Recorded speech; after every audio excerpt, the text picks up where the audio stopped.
María permanece virgen después del parto.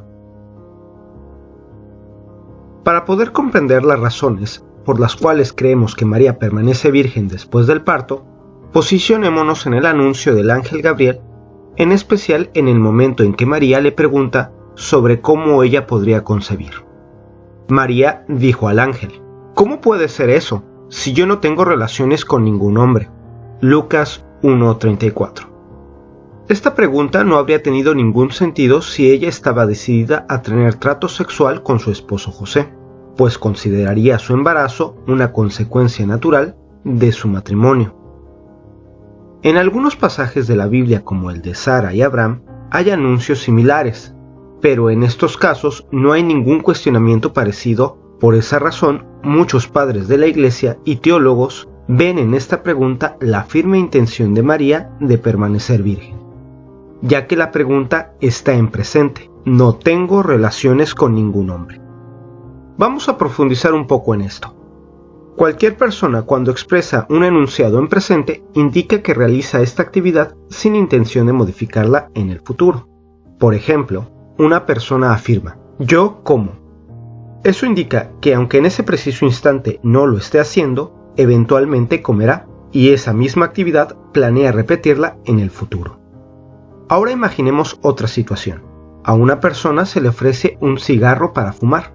Su respuesta es: yo no fumo. En ese caso, la persona expresa que no realiza la actividad de fumar y que no planea modificar ese hábito. Ahora ya vemos por qué la pregunta de la Virgen es tan importante, porque expresa no tener intención de tener relaciones conyugales. Es muy probable que la Virgen haya hecho un voto de virginidad. En este punto, algunos mencionan que históricamente no hay evidencia de que las mujeres judías de la antigüedad hicieran algún voto de castidad similar, pero bíblicamente sí que hay evidencia de que una mujer podía tomar votos o promesas a Dios a modo de sacrificio. Esto lo encontramos en Números capítulo 30, que habla de los votos de las mujeres en los diferentes estados de vida, en especial en los versículos 7 y 8. Si la mujer se casa mientras está ligada por un voto o por un compromiso contraído inconsideradamente y su marido, al enterarse, no le dice nada en contra, los votos y los compromisos que ella haya contraído serán válidos.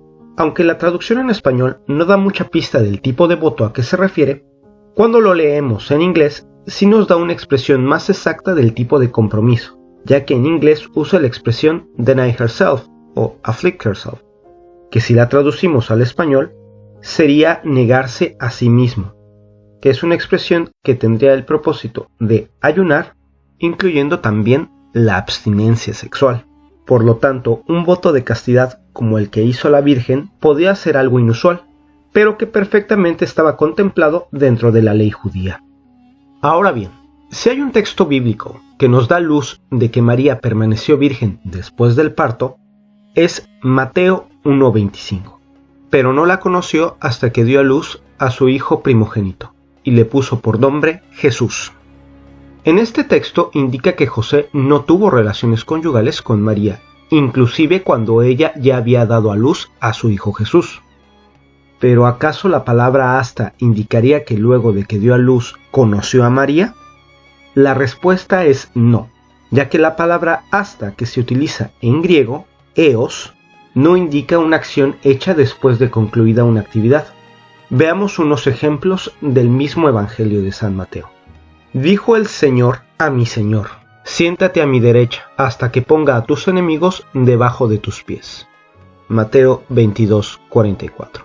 Significará lo anterior que cuando Dios Padre haya puesto a todos los enemigos del Mesías a sus pies, ¿éste dejará de estar sentado a su derecha?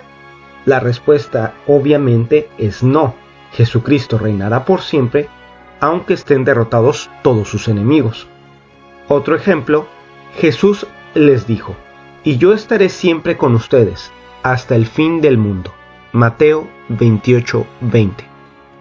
Entonces, después del fin del mundo, ¿Jesús ya no estará con nosotros? Claro que no. El texto nos indica que Jesús estará con nosotros hasta en los momentos más difíciles, como el fin del mundo. De hecho, en el Antiguo Testamento hay pasajes con expresiones similares, como por ejemplo, y Mical, hija de Saúl, no tuvo hijos hasta el día de su muerte. Segunda de Samuel 6:23. Creo que es obvio ver que Mical no tuvo hijos después de muerta. Pero bien, regresando al texto de Mateo 1:25, pero no la conoció hasta que dio a luz a su hijo primogénito y le puso por nombre Jesús, la palabra primogénito no debe de entenderse como el primero de muchos, sino que se refiere a que es el primero independientemente si hay hijos o no después. Por ejemplo, en la carta a los Hebreos 1:6 indica que Dios mandó a su primogénito para que los ángeles lo adoren, pero todos sabemos que Dios Padre solo tiene un hijo. Entre las objeciones más comunes a la perpetua virginidad está que en algunos pasajes de los evangelios se mencionan a los hermanos de Jesús, en especial en Marcos 6:3. ¿No es acaso el carpintero, el hijo de María, hermano de Santiago, de José, de Judas y de Simón? ¿Y sus hermanos no viven aquí entre nosotros? Y Jesús era para ellos un motivo de escándalo. Bueno, aquí empezaremos por decir que los hermanos de Jesús nunca dice que sean hijos de María, y tampoco de José.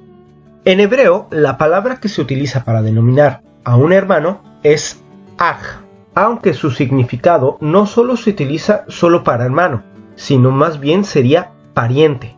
Por ejemplo, en Génesis 13:8, Abraham y Lot se llaman hermanos, pero no son hermanos de sangre.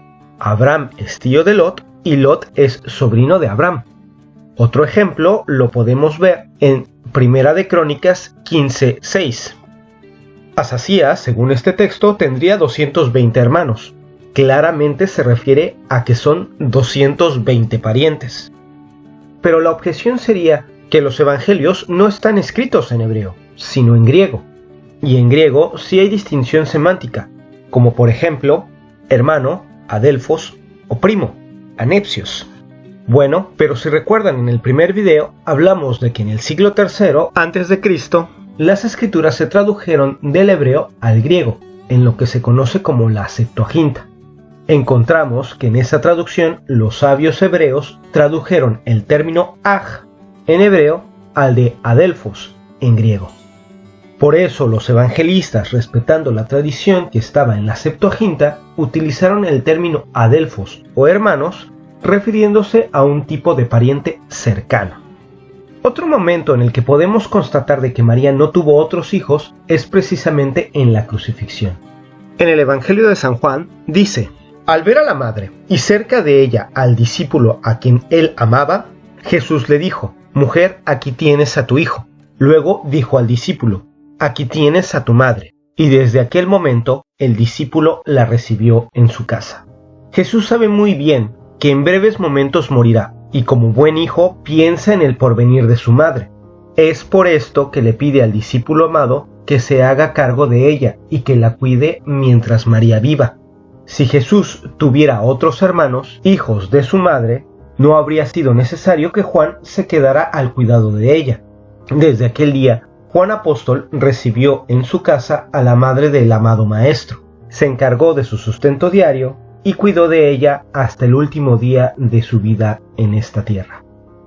Ya para concluir, cabe mencionar que durante la historia de la Iglesia, la perpetua virginidad de María ha tenido muchos defensores. Por mencionar algunos, tenemos a San Ignacio de Antioquía, San Justino Mártir, San Efrén de Siria, San Ambrosio, San Epifanio de Salamina, San Juan Crisóstomo, San Jerónimo, San Agustín, San Cirilo de Alejandría, Nicéforo de Constantinopla, San Ildefonso de Toledo, San Bernardo de Claraval, entre otros tantos como papas y concilios de la Iglesia. Incluso entre los defensores de la perpetua virginidad nos encontramos a Martín Lutero, Juan Calvino y Ulrico Zwinglio, que son iniciadores de la Reforma Protestante. La perpetua virginidad de María Santísima es un dogma de mucha profundidad y que guarda los grandes misterios de la vida de Jesús. Te dejo estas dos preguntas para que medites sobre ello. ¿Podrías decir en qué consiste el dogma de la perpetua virginidad de María? ¿Por qué la virginidad de María está ligada a la maternidad divina? Muchas gracias.